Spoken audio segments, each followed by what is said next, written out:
What's a space in which you feel safe?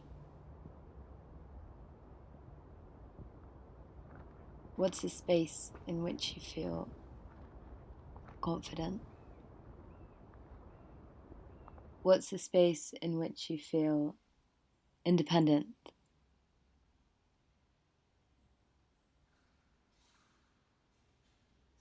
What's a space in which you feel afraid?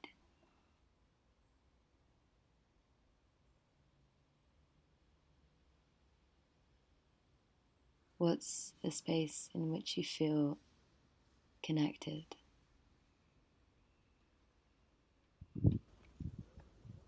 What's a space in which you feel creative?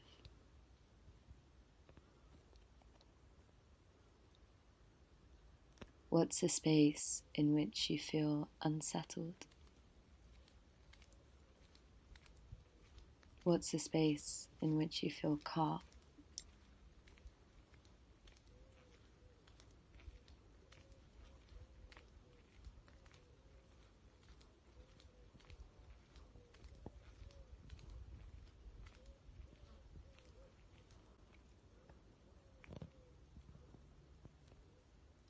Why isn't it working? Why isn't it working?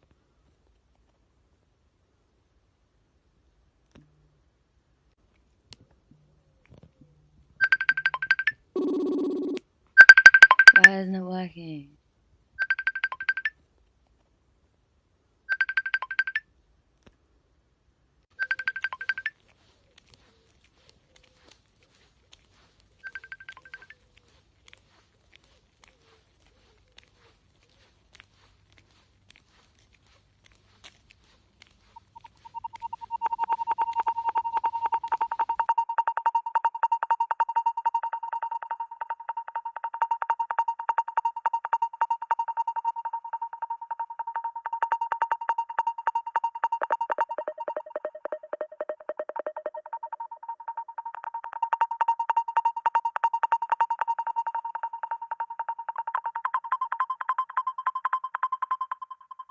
Hello?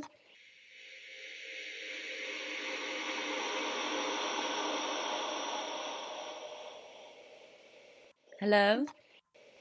Okay, hello. How are you? Hello, Anna. How are you? Oh, internet. Yeah, I'm good, thank you. Oh, that might be me, sorry. That's okay. Is that better? Yeah. You wanted me for a purpose, a reason, if you will. We've already begun. Oh, we already begun? Yo! Yeah. Oh, wow.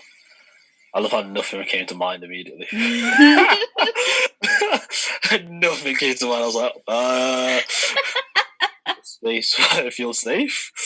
Because of all those places that I've been and all those places that I've lived, like, I think, what word did you use? Was it comfortable or was it safe?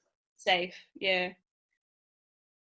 Safe is a hard one because I think comfortable is one thing. Comfortable, and they both take a while.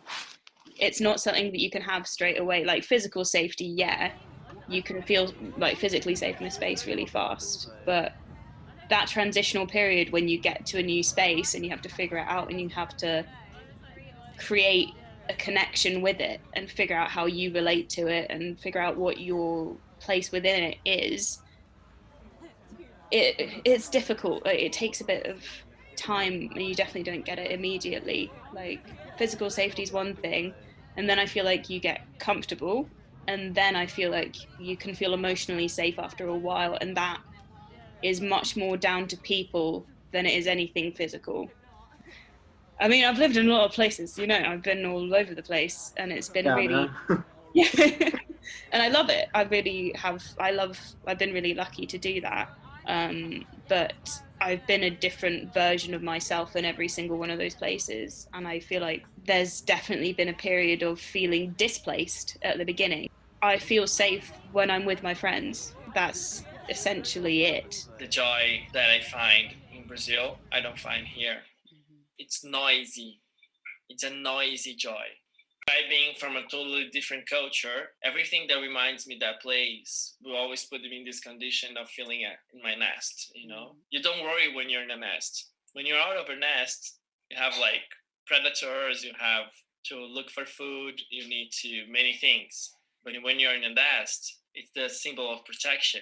And if I think of my aunt, she, just by her very being, gave me so much peace. Just by sitting quietly and me sitting beside her for hours. The comfort I felt. So, maybe that's what the aim would be just to be an old person in whose company others feel safe, I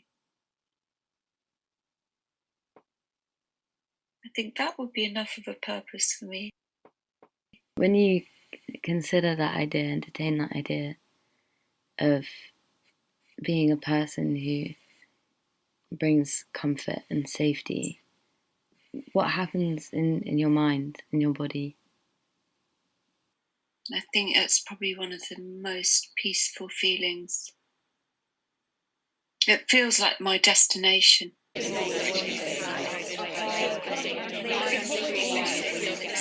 Where is a space where you feel connected? Oh, connected. Do you know, actually, okay.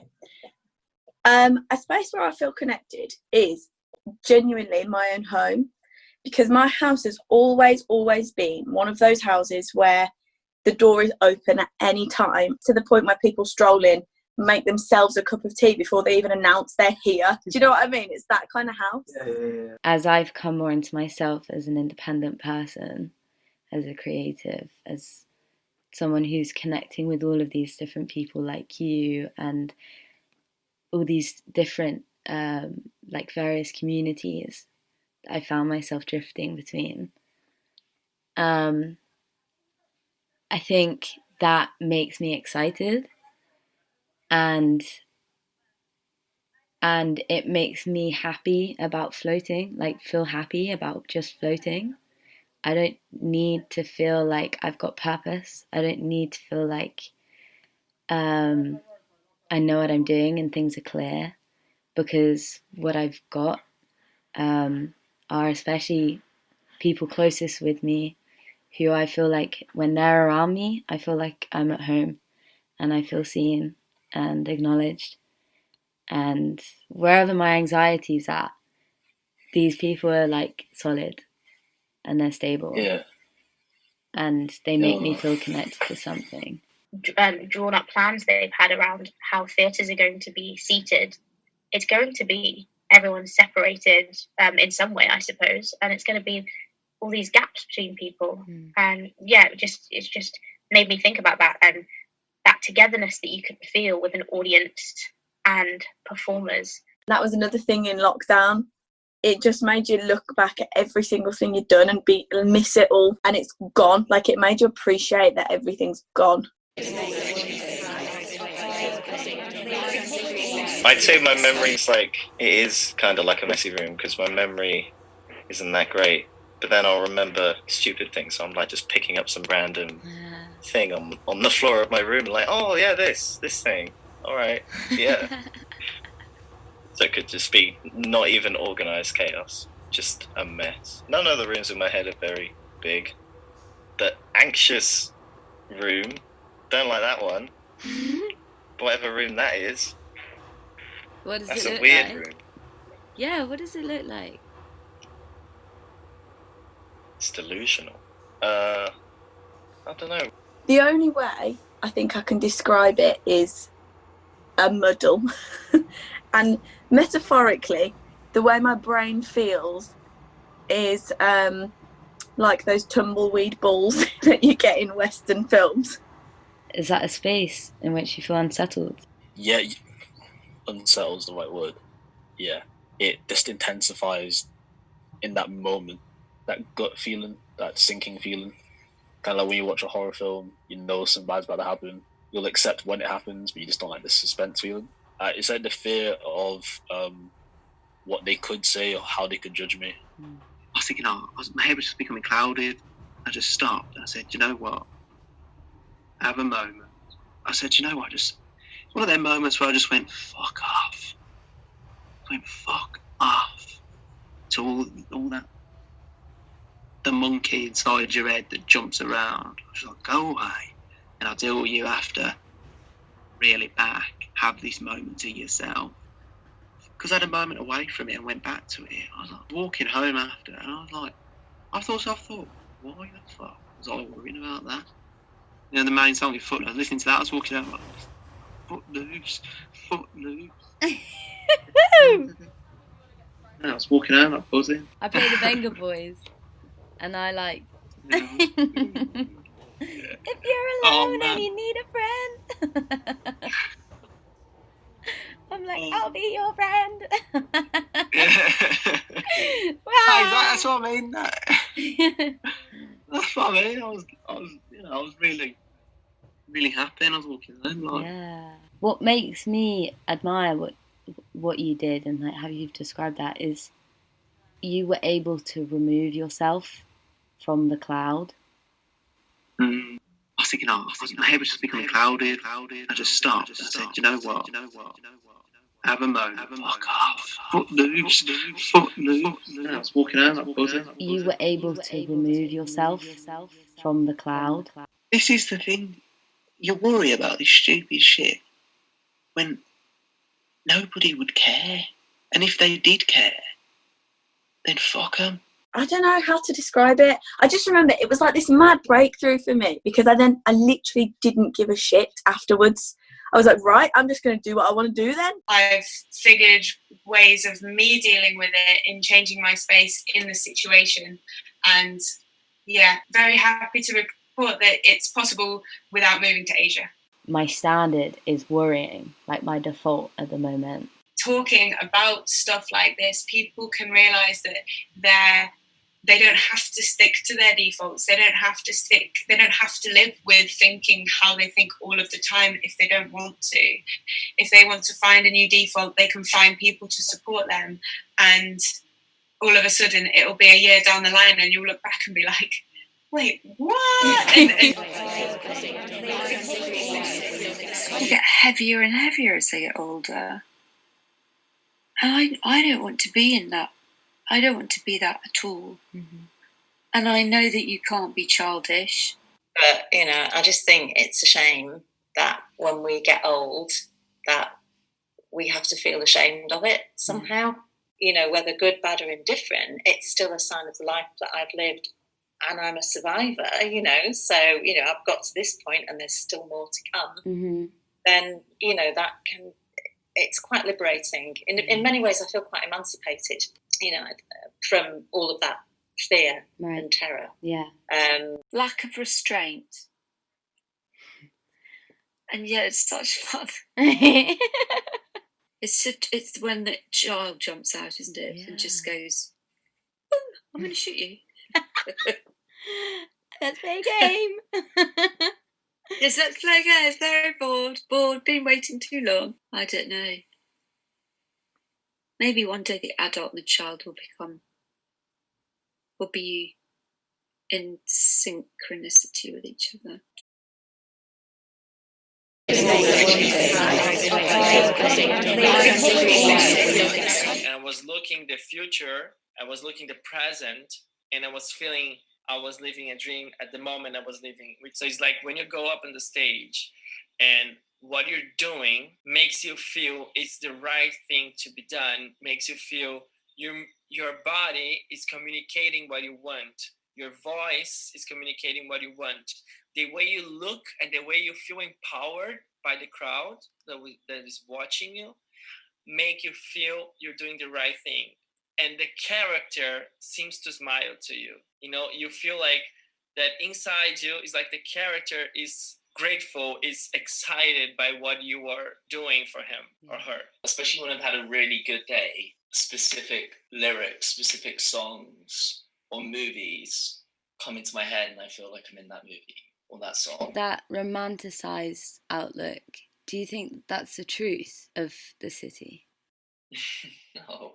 I mean, it's one truth, isn't it? We see Montreal as a lover, feel like safe. It's safer to love a city than a person. It's safety in numbers. One person can let you down, but if you're in love with a city, it's harder for it to let you down. Just as you can be infatuated with a person and then you can see another side of them, the same thing happens with cities. It does feel like a relationship. Having the fear of like losing how you can see the world, or forgetting how you used to see the world, is like really, really scary for me. Because I was getting more consciously aware of what's happening with it and how it's changing, I was missing how it used to be. And then also like having to accept how it is now, but still wanting it around. So it was just like this weird, beautiful, mad, torturous, emotional turmoil, if you will. That was a lot of big words for me.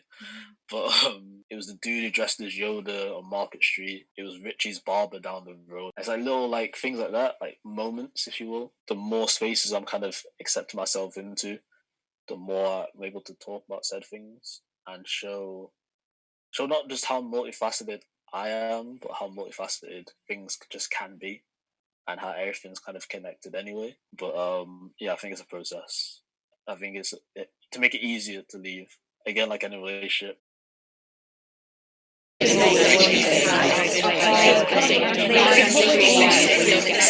It's on the stage, which is a late thing, obviously, since I only started doing that since I was sort of in my late 50s. I also feel extremely creative when, and always have, when doing drama, when acting. I was made to be an actress, I think. I do some of my best thinking in the shower. And I remember coming out of the contemporary theatres class, and we'd been talking about how you can get cues from the world around you in terms of what you want to speak about. And I walked up Oxford Road, and half of what I later wrote as the main part of my theatre piece came to me while I was walking up Oxford Road. It's mining out the stuff that was there, which goes back to my point about university being a great space in which to start working out who you are and what you're capable of, and sort of developing your self-belief. And you don't have to do that when you're 18. But I think, if you increase the diversity of people standing in a line even more, then I think, it was very, very powerful. I think partly because we were all clearly very different women. Yeah.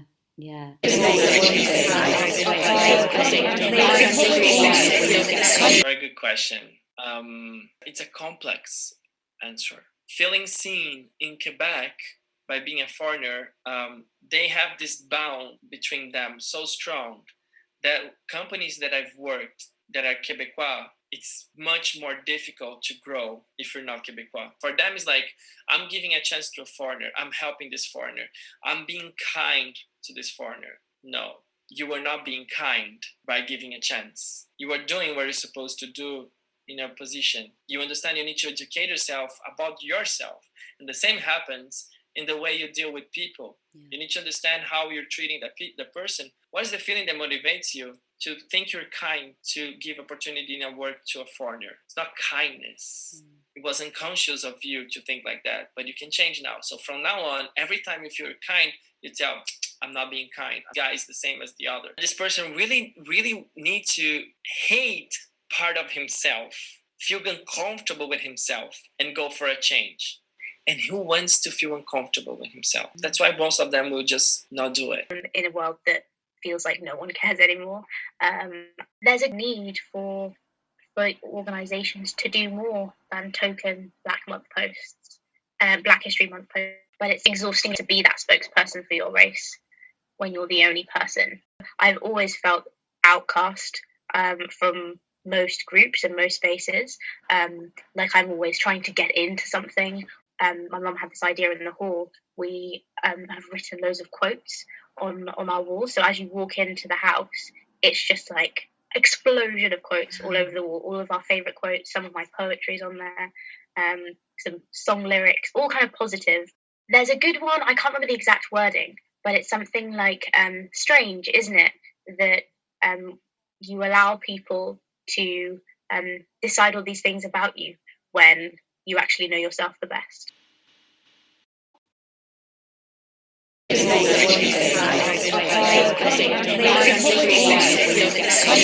Nature. If I see nature or I'm in nature and it just makes me go, wow. For me, my happy space is big skies. Yeah. Big sky, standing under a big sky. I have stood in spaces where all you can see is this massive sky over a terrain with nothing other than that terrain in it. So no evidence of any man-made interference at all. And that is the space where my soul flies. Like last night, it was just like a burning pink. It was beautiful. Like I love to climb these trees because they're so climbable. Like there's like branches everywhere. So I'm just like, yeah, I'm gonna climb this tree. I mean, I don't get very far. Like it's just like a couple of branches up, but it's still. I feel very safe because I know no one. It's like I know no one can. I don't feel like I'm being judged in any way. There's no one. I can see everything. I can do what I like in a strange way. And I am not a control freak. I'm not a control freak whatsoever.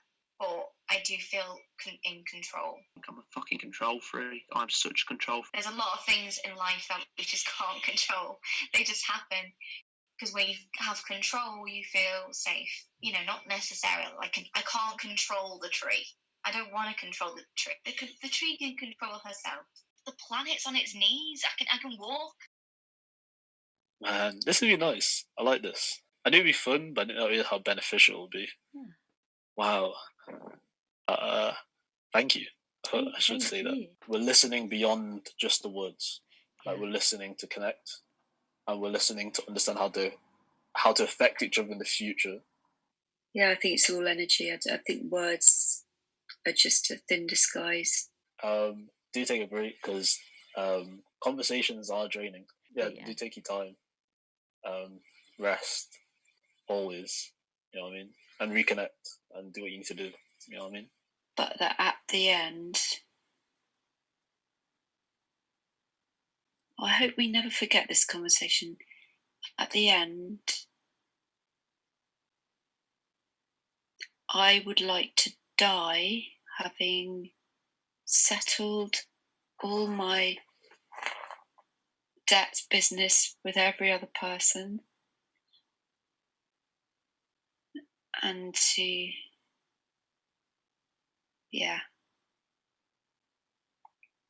leave with a clean slate, leaving only what's good behind, sort of thing.